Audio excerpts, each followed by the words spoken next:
5,000 restaurants. Order 24/7 at easycater.com. Is your child eager to learn but overly active, easily distracted, and falling through the cracks in the classroom? Summit Academy is the perfect learning environment for students that need the extra push. Their teachers embrace the academic, social, and emotional success of kids who learn differently. They're a nonprofit, tuition-free public school in Dayton, Columbus, Middletown, and Xenia. They educate all students, but specialize in autism and ADHD. For more information, visit summitacademies.org or call 1-844-549-8496. Mow like a pro with Hustler Turf zero-turn mowers. They engineer their mowers to be maintenance and service friendly for the everyday homeowner while not sacrificing the build and cut quality they're known for. From the heavy-duty frame to the welded steel deck to their trademark smooth track steering, Hustler Turf zero-turn mowers deliver professional grade cut quality for a perfectly manicured lawn. Come in to Small Engine Service Pros to see the Hustler difference for yourself today. Small Engine Service Pros, 2030 North Dayton Lakeview Road, Route 235 in New Carlisle.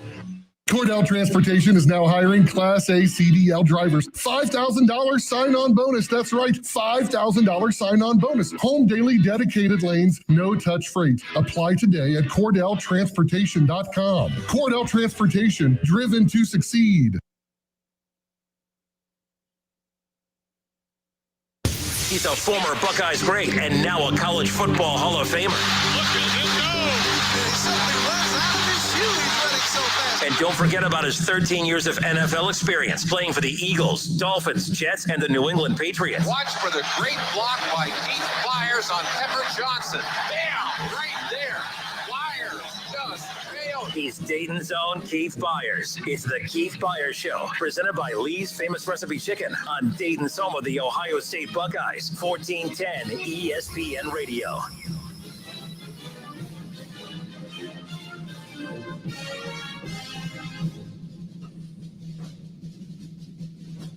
Welcome. You're listening to the Keith Byars Radio Show, presented by Lee's Famous Recipe Chicken. Phone number to call is 937-518-1410. I'll give it to you again, 937-518-1410.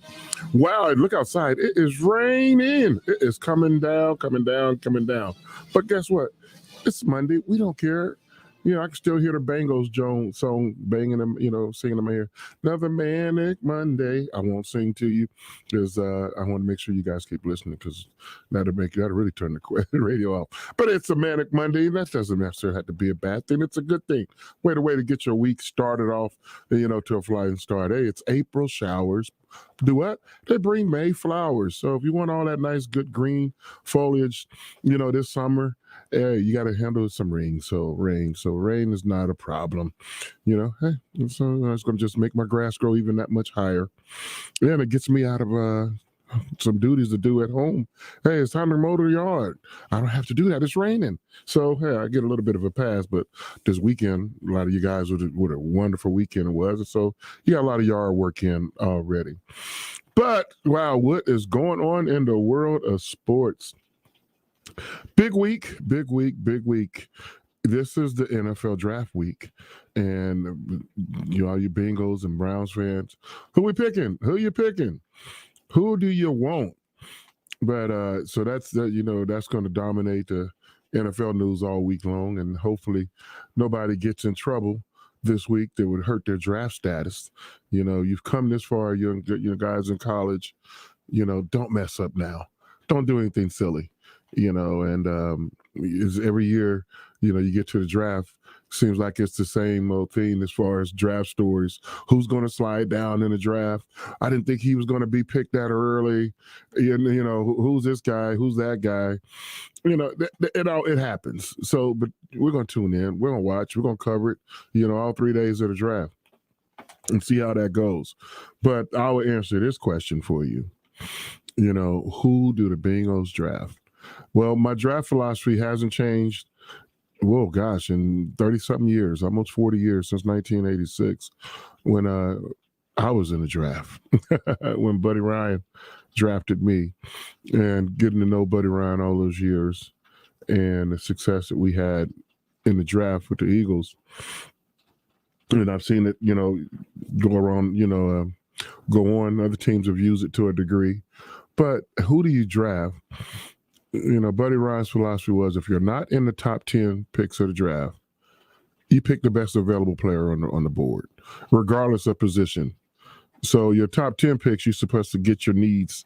So if you're not a top 10 team, and the Browns are or the Bengals are not picking in the top 10, draft the best player available. And if that happens to be your needs, that's even a double bonus. But you can never go wrong with drafting the best player, available at that time. You should never go wrong. Now, don't listen to everybody else's draft board. Listen to yours, because those are the guys that you're paying that is on payroll, who you trust. And, people share information all around. But if you listen, to all the quote unquote so-called draft experts, no need to drop names. Y'all know who I'm talking about. It's enough of them out there, with platforms. They do work, but they don't do the same work as the quote unquote executives and the general managers and the player personnel and the scouting department. There's a different type of work. They got a different kind of eye. Most of those guys that you see that have these draft mock shows, they're journalists. There's nothing wrong with journalists. There's nothing wrong with that at all. But they're not expert, and they're giving expert opinions. They're expert journalist opinions, just like your expert journalist opinion, but they're not expert football people who know what they're talking about. And football people get it wrong too, so I'm not giving those guys a pass. But you're looking at it with a different eye. And I'm not trying to be arrogant or anything like that, but I can sit next to any of those guys in the media and we can evaluate talent, and my evaluation and their evaluation, won't be the same. Yes, we could say, oh, this player is great. If we was evaluating, somebody like Joe Burrow, Jamar Chase, we would, you have to be blind to see that those guys couldn't play coming out in college. But it's other little things that the naked eye doesn't see. And that's where I come in and can offer that kind of opinion and evaluation, especially when you have as much access to the film, that they have. And then the intangibles that when you get out, you talk to them, you talk to their coaches, you talk to their teammates, you talk to their family, that's when you have the right guy who feels going to fit right in your situation, in your team. But most people are lazy on that part. They just see the talent and they don't necessarily know would that talent fit well in my scheme of things. And that all has to be factored in on who you draft. So the Bengals draft 31, if I'm not mistaken, and the Browns are in the high teens, if I had it right. So with the Bengals, you're going to draft 31st in the draft. A lot of guys are going to be gone when you draft. So what I said earlier, draft the best available player on your board, regardless of needs at 31. Make him a first rounder, but we all know, what the Bengals need, and they've addressed some of those needs already this offseason. They're working on shoring up their line. They signed a couple of free agents. I would personally, if I'm the Bengals, I'm looking for a linebacker if in the first round. Unless the linebacker, I have targeted won't be there, and your best available player. When did the Browns pick? Sorry, excuse me about that. I was also having some Lee's famous recipe chicken. Yeah. So there you go. But so the Browns, remember, they traded away. They would have had that 13th pick, I believe, but they traded that away as part of the million picks and the cajillion dollars that they gave up to get Deshaun Watson. So it's kind of a boring draft for the Browns, at least, especially on the first night when it comes to that. They don't have a first round. They don't have it, right. I forgot about that. But the Bengals have the number 31 pick, as you just talked about. But as far as the second round, the Browns don't pick until the 12th pick in the second round, so the 44th overall pick. But right now, with all the cap space, they get to relax a little bit.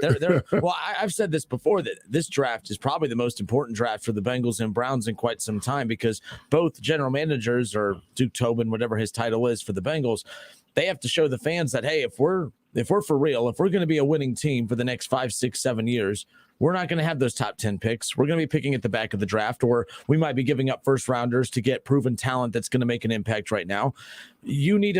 The fans need to trust their GMs. We need to believe that, hey, okay, it's one thing you've put talent out there to put us in position to win enough games to draft at the back of the draft, but are you going to be able to find those diamonds in the rough? Are you going to be able to find enough talent picking that late after all the top talent, if you will? Not that top players aren't available after the first 10 picks. We know they are. Yeah. But like you got to prove that, okay, you could draft and sustain success, because all your money is going to go into your quarterbacks, your cornerbacks, your pass rushers, your wide receivers, and your O-line.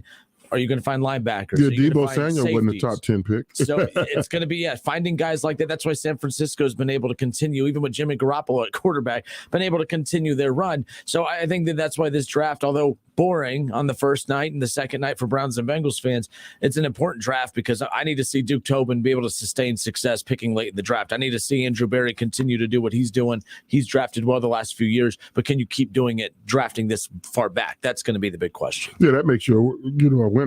Also, I mean, you look at the Patriots, they just where they get this guy from? They get that guy, the Patriot way. So certain organizations are a lot better than that, whereas, the Bengals are out to prove they're going to be that. 1 year doesn't make you, isn't, that made you have a good year. Now, we need to establish a pattern. Can the Bengals do it and draft well 2, 3, 4, 5 years in a row? And it's the exception when they didn't get a good draft pick. Whereas you look at a team like the New York Jets, when do they get the right guy? They seem to always, pick wrong more often than not. And I'm not beating up on my old organization. I'm just talking about in recent memories. The Jets, they had a Jamal Adams, but they never, surrounded him, and they never kept it. So that was the outlier of a good player, and then they keep missing. But they have two top 10, or they have two picks in the top 10. And it's funny, a lot of the teams that don't draft well, they're gobbling up a lot of the top 10 picks. I mean, Jacksonville has the number 1 overall pick again. We've seen what getting a franchise quarterback could do right away. The Bengals in Super Bowl in year 2, and here's the Jaguars back-to-back years, picking number 1 overall. But the Lions number 2, but the Jets and the Giants all have 2 picks in the top 10. So. Yeah, I mean, it's like, yeah, but how do you feel? I mean, Trevor Lawrence. Mm-hmm. Even though, he was on the, first number 1 pick of the draft, I don't really remember any great highlights or great things that he did as a rookie to be like, oh, wait till they get him some time. Wait till, he's don't worry about the team's record. I mean, he's making some stuff, it's going to, he's kind of popping off the screen like we did with Joe Burrows before he got hurt as a rookie. We're like, oh, from day one, Joe Burrow, he can spin the pill. I see something in him, and the guys like him, and the Bengals going to be good. He left us with that feeling after the 2020 season. Now, I didn't get that in the 2021 season out of Trevor Lawrence. But Grant, the jury is still out. I'm not passing judgment on Trevor Lawrence right now. Where are you at? I don't have that feeling. So we've seen how teams have done this, where Joe Burrow, the Bengals draft him, but he has Tyler Boyd, he has T. Higgins, he has Joe Mixon, he has weapons. I'm not making an excuse for Trevor Lawrence, because bottom line is that, he threw for 3,600 yards, 13 touchdowns, but he had 17 interceptions. I mean, he was a turnover machine. That's a turnover a game at that rate. But, I look at this and I'm just like, who are his weapons? Who are his guys? He doesn't have that. But where are you at with teams like for the Jets? They're going all out to they're going all out to give him as many weapons as possible before he's proven himself. Do you do what the Jaguars do and say, we need to see something from you before we invest in weapons? Or do you do what the Jets are doing and saying, well, or the Browns, even with Baker, we're going to give you every weapon imaginable, and then if you fail, it's on you and you only? Because that's kind of where I'm at. I like teams that say, Baker, we're throwing you into the deep end. If you can't win with OBJ and Jarvis Landry and Kareem Hunt and Nick Chubb and the best offensive line, if you can't win with that, there's no hope for you. At least with Trevor Lawrence, there's a little hope because, well, he didn't have a great year, but he also had no help. Let's give him some help. The problem is the Jaguars didn't give him any help this offseason either. That's kind of a problem. It's going to be really weird to find a way to decipher who he is in the NFL right now. Yeah, I mean, that happens sometimes, but that's what, I give the credit to the Cincinnati Bengals. They drafted Joe Burrow in the first round. Second round, they got T. Higgins. Hey, let those two, and T. Higgins was pretty special at Clemson. Let those guys get a chance to grow together. You mentioned the Browns. You know, when Baker he still is a young quarterback. When he's a younger quarterback, they go get him Odell Beckham Jr. You know, they get him, you know, Landry, and he's got, you know, Chubbs. Hey, Baker, so it's on you, bro. It was on you. So when you're out of Cleveland officially, maybe in the next couple of days this week, you know, you'll look in the mirror and have an honest assessment on who you are and what you still have a chance, you know, to be. That's why I stopped making excuses for him.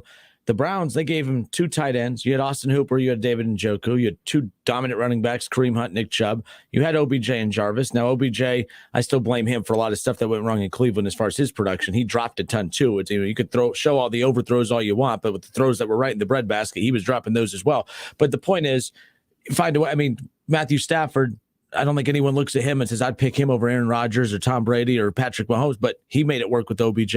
Baker, you had every weapon imaginable, and you couldn't make it work. So I can't defend him. I'm a Baker guy. I still think he's a very good quarterback. I just don't think he's elite. We've been through this. But the point is, the Browns, all the people that are mad at the Browns for how they treated Baker, I'm like, they gave him I was a big Baker supporter. You know this. I've you had the jersey on everything. Yeah. So the bottom line is I love what the Browns did, because they said, hey, you're not going to blame us. We gave you every weapon imaginable. You didn't make it work.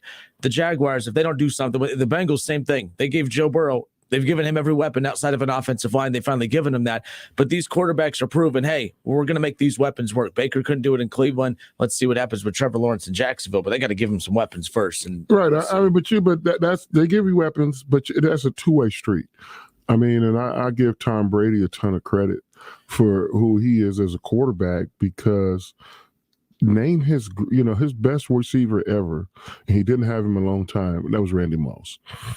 Anybody else of his wide receivers that he threw to, that was they ever one of the top 10 receivers in the NFL? No. I mean, it was, working together. Well, what do I have? And let's make it work. But yeah, Wes Welker, he got from the Dolphins. Wes Welker was, he was okay with the Dolphins, and he gets to the Patriots and they get him in the system.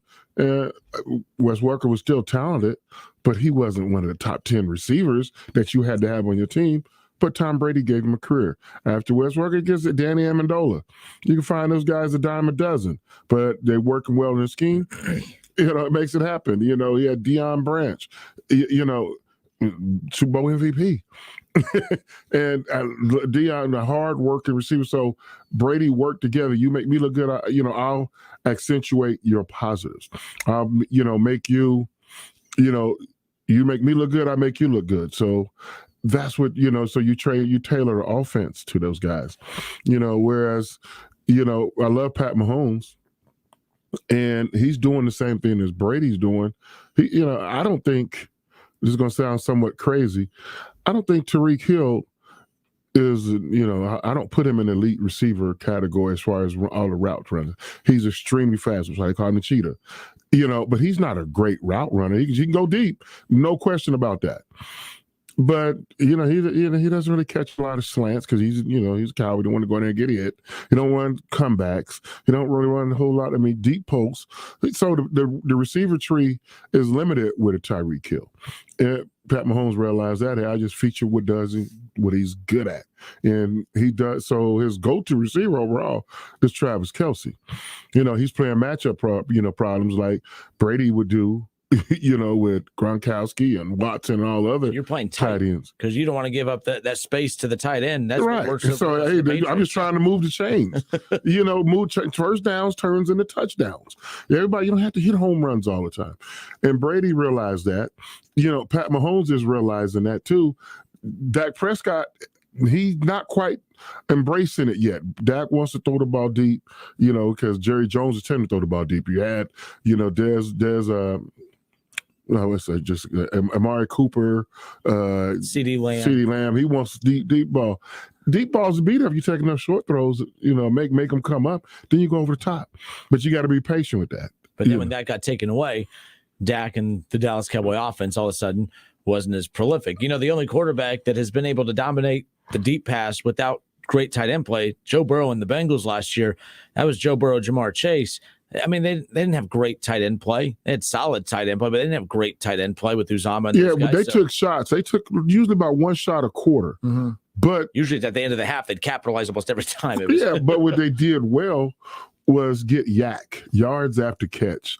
Jamar Chase, make a guy miss, and he's got a 70-yard or 60-yard play, but he only caught the ball at about 8 to 10 yards down the field, or some of those quick screens and made a guy miss, and boom, it's 20, 30 yards in a hurry. So it's a short throw, long run, but you look at the bottom line. Oh, that was a 25-yard play. Even that was a 50-yard play. Exactly. Now, I think that the DB fell, and that's no shot at Jamar Chase or Joe Burrow. No, but that's how it works. But yeah, I mean, you're capitalizing on defensive miscues or just being more physical and more athletic. Dan Marino would tell us all the time, hey, man, give me some yak. He had a quick release because he's getting rid of the ball. He's throwing quick outs, quick slants, and we're catching and running. He's putting the ball right on your number and let you go in stride. Same with Tom Brady when he had Danny Amendola, Wes Welker. Those are long handoff throws. Those guys make a guy miss. Now a 3-yard catch turns into a 9-yard catch. Now it's 2nd and 1 or a first down. And next thing you know, they done busted one 15, 20 yards. And it's all about, a philosophy and getting it done. And that's what offensive football really is all about. And so when Trevor Lawrence wants to improve, what's the Jets quarterback, Cal, the New York Jets quarterback? Zach Wilson. Zach Wilson, Cal Wilson. Zach Wilson. When those guys wants to improve and learn how to play the quarterback position, that's when they would really go to the next level. And the same with Tua down in Miami. Well, that's another team I was just going to say. That's another organization that is basically saying, we're giving Tua every weapon now, and Tua has weapons now, so it's just going to be one of those sink or swim. And if he played really good football down the stretch. I don't think, because of how poorly they played to start, I don't think Tua got enough credit for how much he improved and the whole offense improved. But now he has Hill, so it's going to be one of those, okay, you either capitalize with this, or I think teams are setting themselves up too, because look how much the quarterback picture changes. They're saying, hey, whether we have an elite quarterback or not, we got to give our average quarterback every weapon imaginable, because if our average quarterback doesn't work out, we've seen how quickly Russell Wilson, a year ago at this time, we never once would have thought that we'd be talking about Russell Wilson on the Broncos. So you always have to be prepared. You always have to have weapons waiting, because if the Broncos didn't have weapons, or if there's certain teams that didn't have, like, for instance, the Bucs, Tom Brady didn't just go there because the weather was nice and he took a bad team and made it great. They had weapons. They had deficiencies, but he went there because they had weapons. If they didn't have Godwin and they didn't have those guys, he wouldn't have gone to Tampa. So I just think that teams are like setting themselves up. We got to be prepared. I think the Browns did that with Amari Cooper for this Deshaun Watson issue right here. Hey, either Baker, we're giving you another weapon to work with, but hey, if you're not our guy, at least we have a wide receiver that's going to attract a free agent quarterback or a trade destination. And that's ultimately what happened. You know who's got to pass this offseason is in front of the quarterback position, and he should be under heavy criticism or not replacing Ryan Tannehill. Mm-hmm. Ryan freaking Tannehill. He's got to pass all off. Titans went with Baker Mayfield at quarterback last year. Yes, exactly. They beat the Bengals with Baker. They would Mayfield. Beat him. Yeah. I mean, he's got a running back. He's got one of the top 2 or 3 running backs in the whole NFL. Derrick Henry. He's got 2 receivers. A.J. Brown, Julio Jones. They don't have Julio anymore. Well, but he had him. Yeah. Come on, man. A heck of a defense. They sacked Joe Burrow 9 times in the playoffs. Mm-hmm. Come on. And they're not. Ryan Tannehill he's just skirting them by. Nobody's talking about, man, maybe Seattle Tennessee should have tried to make a trade with Seattle, to get Russell Wilson. That's what they should have did instead of letting him go to Denver. And so Ryan Tannehill has been skating all off season. I mean, they were number 1 seed and one and done. One and out. Hey, I don't get it, but this is the time of the year when you have the opportunity to talk about that. And like I said, the draft is going to happen. Now our Buckeyes in the draft this year, I'm looking forward to that. And they have to reunite Justin Fields with one of his Buckeye receivers, the same way what the Bengals did with Jamar Chase. Justin Fields has got to get Chris Olave or Garrett Wilson. As I'm Chicago, somehow, some way, I have got to get my hands on those guys. The same way with Joe Burrows was kind of like help asking the Bengals, hey, go get me Jamar. Well, you need a lineman. We still get me Jamar. And it helped out. But I don't know. I mean, so I don't think there's another team. I don't see Chicago. They don't have a pick in the first round. Just because you don't have a pick right now, let me make sure I don't see Chicago. And just because you don't have a pick right now don't mean you won't trade into the first round. Because both those receivers from Ohio State are first round picks. You know, they're both for first round picks. And I can't. So when trades happen during the season, you get lost on why they don't have a first round. Chicago, the Giants have their pick. What happened when they got them? Who did the Bears give up? The Bears, because that's why the Giants draft 5 and 7. Did the Bears move up to get Fields? I think the Bears moved up to get Fields, if I'm not mistaken. Was it this year's first round? I don't know. I'm sorry. I don't have why the Bears don't have a first-round pick in this year's draft, but you're right. They do not have. Otherwise, they'd be picking 7. Yeah, they don't have a first-rounder. In fact, they don't pick until the 7th pick in the second round, so they have the 39th overall pick. But, yeah, I'm not really sure where their first-rounder went. But it went to the Giants. The Giants have it. You just said that. My fault. So was it? The Giants have it, but I'm trying to think, who did the Giants give up in return? Yeah, what did they switch? But oh, gosh. But like I said, it's because you don't have a first-round pick today don't mean you won't have one on draft night. You know, and it's a wide receiver rich draft. You know, I only spoke specifically about the 2 Buckeye receivers, but I'm really looking forward to see what happens to Jameson Williams, who's really a quasi-Buckeye receiver. You know, he had ACL, tear in the national championship game, college national championship game. Does that drop him out of the first round? I don't know. For me, it wouldn't. It wouldn't. I mean, for a talent like that, I think the worst case scenario, he'll be back in October. That's 9 months. When I blew my knee out in 1994, I blew it out in November, and I was able to come back in September.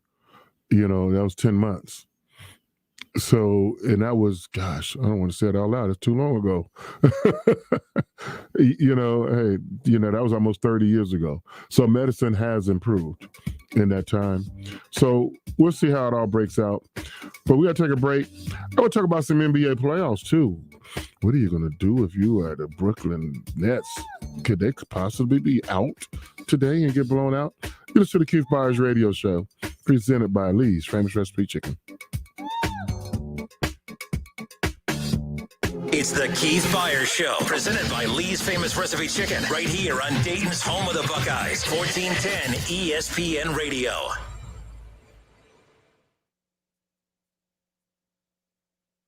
Making Moves is brought to you by LinkedIn Jobs. The Pittsburgh Steelers had never traded up in the first round of the NFL draft until 2003, offering up their 27th, 92nd, and 200th pick to the Kansas City Chiefs for their 16th pick. With that 16th pick, the Steelers chose USC's Troy Polamalu, a decision that paid off for years. Polamalu was part of 2 Super Bowl victories, and in 2020, he was elected to the Pro Football Hall of Fame. Making Moves is brought to you by LinkedIn Jobs. Your team wouldn't waste time interviewing 30 linemen if they wanted to draft a cornerback, right? The same is true when you're looking for your next teammate. LinkedIn Jobs taps into a network of over 770 million professionals to find you the right people. LinkedIn Jobs helps you narrow down to the most qualified candidates so you can start hiring the right people faster. Go to linkedin.com/sports to post your job for free. That's linkedin.com/sports. linkedin.com/sports. Terms and conditions apply. Take a look under your bed. Find stuff under there? What about jobs? No? Now try your basement. There's a pair of overalls that overall you're not so into anymore. A perfectly good laptop that hasn't sat in your lap in months. And even more stuff, but still no jobs? Well, you really have both. See, stuff is defined as household articles considered as a group. Sometimes this stuff is no longer needed. Wait, no longer needed? That can't be right. Because remember those jobs you were looking for? Those are really needed. And they're the stuff inside your stuff. Even inside that winter coat that moved with you to Phoenix. Our job is to unlock those jobs, and it starts when you donate your stuff to your local Goodwill. Here's how we do it. When you donate to Goodwill, we sell your stuff to provide job training for people right here in your community. So just by teaming up with Goodwill, you help create jobs. And isn't that worth parting with the leftover guitar from your 80s cover band? Goodwill. Donate stuff, create jobs. Find your nearest donation center at goodwill.org. A message from Goodwill and the Ad Council. Well, Jason, I've got to tell you, you're pretty much everything this company is looking for in an entry-level candidate. Great. Your resume isn't quite what we're used to, but you've got a fantastic work ethic. Thank you. And I'm impressed by how you carry yourself. So, should we talk about the job? What? The job? Oh, sorry. Yeah, I have no way of recruiting or even meeting you. This interview didn't happen. It may sound ridiculous, and that's because it kind of is. There's a huge pool of talent your company is missing out on. Meet the grads of life. Who are they? Talent worth knowing about. Young adults of unique determination and experience. An ideal fit for your company in an entry-level position, internship, or even mentorship. They might not have every qualification you typically look for, but they're exactly who your company needs. Man, we really could have used him. Don't miss out on a resource many innovative companies have already discovered. Go to gradsoflife.org to learn how to find, cultivate, and train this great pool of untapped talent. Brought to you by the Ad Council and gradsoflife.org. Attention men under the age of 35. You know what really impresses the ladies? When a guy has a few drinks and later gets pulled over for buzz driving. That could cost you around $10,000 in fines, legal fees, and increased insurance rates. There goes let's grab dinner and a movie. Oh, I know. You drive more carefully when you're buzzed. You've proven that hundreds of times. A woman admires that kind of confidence. And you've practiced how to speak if a cop does pull you over. Slowly, clearly, and politely like, "Good evening, officer." A woman admires that kind of foresight. And what woman doesn't find it adorable that you call it buzzed even though the law calls it drunk? You can kiss $10,000 goodbye, along with any chance of having a girlfriend. Because nothing says, "I'm a catch," more than a guy who lives in his parents' basement and calls it my place. Buzzed, busted, and broke. Because buzz driving is drunk driving. A message from the National Highway Traffic Safety Administration and the Ad Council. Listen to this station anytime, anywhere on Odyssey. Odyssey is your new audio home for all the music, news, sports, and podcasts that matter to you. Odyssey. That's AUDACY. Whatever you love listening to, you'll find it on Audible. Best-selling audiobooks, exclusive originals, podcasts, and more. Sign up and start free at audible.com. Our freedom depends on secure and honest elections. But the radical left wants to put our elections at risk. They're working overtime to weaken voter ID requirements, legalize ballot harvesting, and even allowing non-citizens to vote. And liberal politicians in Washington are trying to take over our elections, removing Ohio's own local election officials so they can put unelected federal bureaucrats in charge. But Frank LaRose is fighting back. A battle-tested combat veteran, Frank LaRose is leading the charge against these radical election takeovers, protecting fair elections. As Ohio's Secretary of State, Frank LaRose fights election fraud, removing deceased voters from the rolls, demanding that every ballot have a hard copy paper trail, and ordering bipartisan audits after every election. As an Army Green Beret, LaRose protected our freedoms around the world, and now he's protecting our elections here at home. Frank LaRose for Ohio's Secretary of State. Paid for by LaRose for Ohio. And now a small business setback is assessed by a beloved family pediatrician. Oh, hey, Tiger. Big scary tree branch give your work truck a boo-boo? Yeah. Wow. See this thing on my phone here? It's the Progressive mobile app. Just push that little button there and report your claim. Attaboy. When owning a small business gets painful, Progressive Commercial is here to make it all better. Get a quote in as little as 6 minutes at progressivecommercial.com. What's this? Candy drawer? Who wants a lollipop? Progressive Casualty Insurance Company and affiliates, covered subject to policy terms and conditions. Total claims not available in all states or situations. Get in zone, AutoZone. Welcome to AutoZone. Dashboard light problems? We can help. Our free Fix Finder service can read your check engine light, ABS light, and service indicator light, and give you possible solutions, verified by licensed technicians. You'll even get detailed results sent straight to your email so you have them when you need it most. It's the most complete free warning light report backed by technician-verified fixes. The free Fix Finder service, only at AutoZone. Get in zone, AutoZone. More details at AutoZone.com. When it comes to your credit card, Discover believes in having real people available 24/7 to help answer your questions. Discover. Exceptionally common sense. It's the Keith Byars Show, presented by Lee's Famous Recipe Chicken, right here on Dayton's home of the Buckeyes, 1410 ESPN Radio.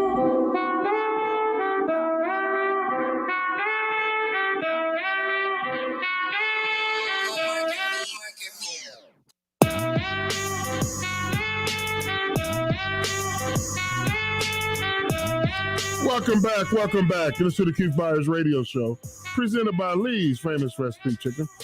Phone number call is 937-518-1410.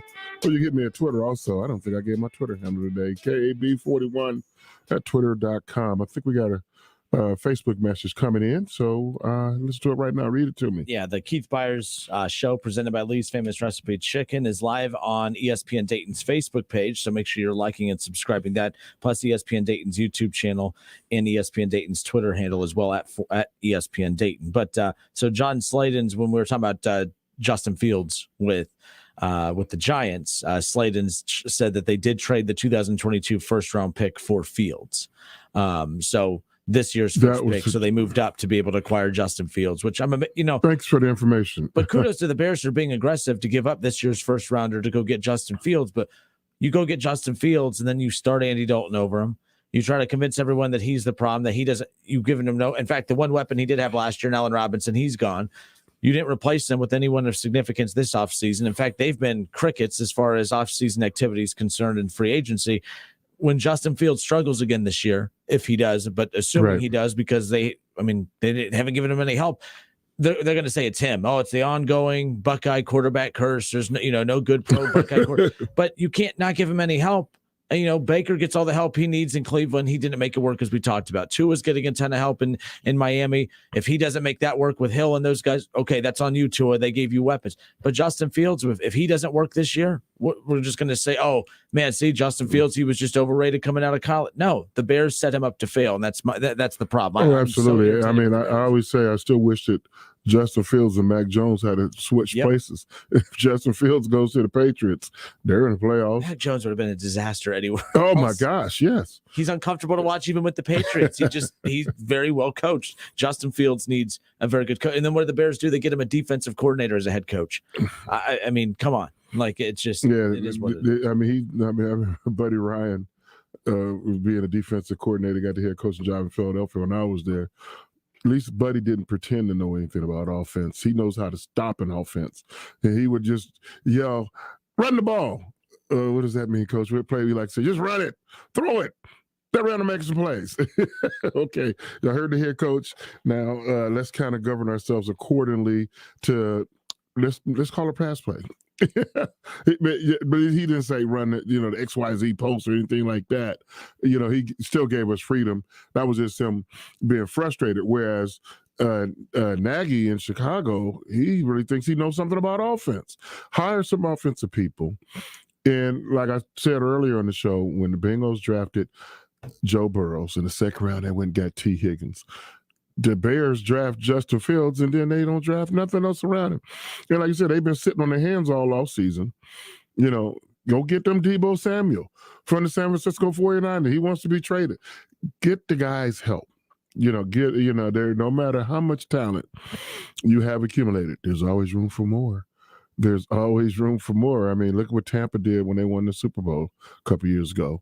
They got Brady, they got Gronkowski, they got Antonio Brown, they got whoever. Come on back. The Rams won the Super Bowl this year. Hey, we'll worry about the salary cap later. Give me, let me get, Stratford. Let me get Odell Beckham. Let me get, Von Miller. They went and got players. And I want to see that same pressure, that the players feel in the locker room. I need to be that pressure felt upstairs in the front office as well. Every year is our year to win. And especially in football, you don't have to wait a long time to put a winner on the field. Just because you had the salary cap, you can go from worst to first in a year, or you can, go from first to nowhere out of the playoffs the following year. It's just the record bears repeating all the time. This time last year, we the Bengals need a lineman. Joe Burrows can't do anything if he's on his back the whole time. They draft Jamar Chase. They're in the Super Bowl. Wow. We're waiting for the Cleveland Browns to take another step. They just made the playoffs. They took a step backwards. Tampa was trying to be, repeat Super Bowl MVPs. They lost in the playoffs. They lost, right before the NFC, championship game. So, there's not, it is a win first league. win now league. You don't have to have a great deal of success your previous year to prove you're a winner. And just because you had a great deal of success doesn't make you a successful team the following year. You could be a loser like the Browns were this year and the Bengals were. So Cincinnati, it's almost time to stop celebrating, the Super Bowl, because the draft is almost here. But like I said last week on my show, the months of March, April, and May are crucial for a professional football player. That's when you put something different in your toolbox and you come out and you get better headed into training camp and to the start of the season. I want to see, more around. You get bigger, you get stronger, you get faster. You work on you fine tune, some of the things, in your game. I saw a picture of on social media the other day of Chase Young getting back to the basics. Yeah, he hurt his knee, but he's out there pushing the sled, putting in work when nobody's watching. That's when you get better.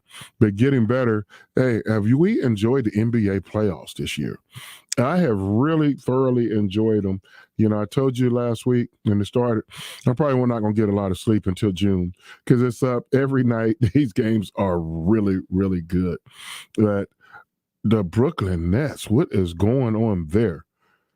They play tonight, 7:00 against the Boston Celtics. And that series is 3-0 Boston. So this elimination game in the next 4 games possible, for the Brooklyn Nets. Who would have thunk it? Now, if they get eliminated tonight, or in 5, or in 6, or in 7, do you get rid of the coach? Yes. If they lose in the first round, Steve Kerr got to go. I know you can't fire 12 or 13 or 15 players, but you can fire one coach in a hurry. He's got to go. And, there's a reason why the teams play 82 games. And when I get in, I shouldn't say arguments, let's say discussions and debate about the state of the game of NBA and NFL, but right now we're talking about the NBA. Is the NBA getting better every year, or is it as good as it ever was? Today as it was, back in 10, 15, 20, 30 years ago. And if you honestly, you would have to say no. I would say the NBA peaked in the early 2000s. I think by the 80s when Magic Johnson and Larry Bird, shout out to Magic Johnson's new documentary, They Call Me Magic, on Apple TV and Showtime on HBO. Y'all can watch them.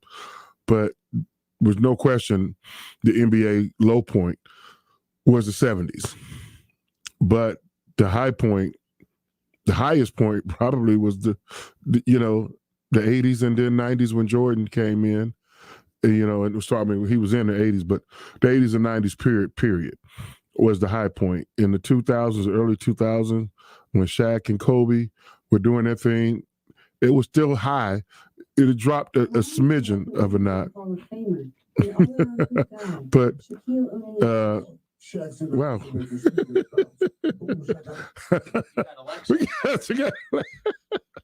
Okay. Well, it's live radio, folks. But you got Alexa all fired up. I did. Alexa fired up. Yeah, she said, "Oh, they put me in a game." Yes. But that's what, it was still good. Not that it's, I'm talking about the quality of the play and what the players put in and night out over 82 game season. Now you have this part of the 2000s, early, 2020s. How often you don't expect to see LeBron James 82 games, whereas you expected to see, Michael Jordan, Shaq, Dr. J, Charles Barkley 82 games. Now because the guys don't play 82 games, the team plays 82, but the superstars do not. So what happens what is the effects of that? It's called chemistry hurts. That's one of the Brooklyn Nets' biggest problem is identity. You hear me talk about it all the time during the football season. Same rule applies for basketball. These guys don't know their role. And we're going to point, if Brooklyn loses, who's going to catch the biggest flack? Kevin Durant and Kyrie Irving and the head coach. And they should. But the others that, they talk about, The other guys, what are they doing? The other guys can't play their role if they don't know it. Championship teams have role players. And no matter the sport, the teams that win the championship, everybody on that team understands their role. May not like their role, but they play their role, and that is why they win. And it's hard to get that in the NBA when guys aren't playing 82 games. They're not accepting their roles. And then it comes back to lack of leadership, lack of respect. And so if Steve Kerr can't get guys to buy into his program, you got to get another guy in there. You don't hear about people arguing with Popovich down in San Antonio about the way he's doing things. They just don't. But leadership, or you look at the Atlanta Hawks, they're a good team, but they're not a great team. But Lise McMillan has them playing a certain way without making apologies, and I think Doc Rivers is doing that, even though in Philadelphia, if they don't win, they're talking about getting rid of you, Doc, especially if you don't get out of the first round. But anyway, you have to get these guys to buy in. So what I was saying before I go, when you play an 82-game season, and I understand injuries, legitimate injuries, Ben Simmons, but you're not my problem more. You're not in Philadelphia. When you play an 82-game season, All-Star break comes in February. By mid-April, after the All-Star game in February, by early March, and going into April when playoffs start, everybody knows what their job is. Hey, man, I'm one of 5 starters. I'm the 6th man. I'm the 7th man, and then this guy's the 8th man. You don't get too deep in your bench in the playoffs. The 9th and 10th player and the 11th player on that bench. It's usually down to a 5. It's usually down to a 6 to 8 guy rotation in the playoffs. That's who's going to win you your championships. When you get to those guys, everybody understand their role. I mean, you look at the Chicago Bulls team, a backup guard like Randy Brown, he would get in and just ball hawk. Don't even worry about fouls. You're in there to be the point guard to just harass, somebody, the position for about 5 minutes, and he make their open jump shot when it comes your way. That's what it is. But you look at the Brooklyn Nets, they just have KD, Kyrie. They can both go get 35 points. At 70 points, not enough. Not enough. But I can't wait tonight. I'll be watching them tonight. We got a big week. We got NBA playoffs still going on all week. The NFL draft. Dreams do come true, guys. I was in the draft. My dream of being a football player came true on draft day. And so draft night, I wish all the Buckeyes much success, and hopefully your favorite team gets who they want. Because I guess what? After the draft, your favorite team is going to say it. We got exactly who we wanted. So that's all the draft talk. Hey, have a great draft. Have a great day. The weather's starting to clear up, and get out and do random acts of kindness for your fellow man. Have a blessed day.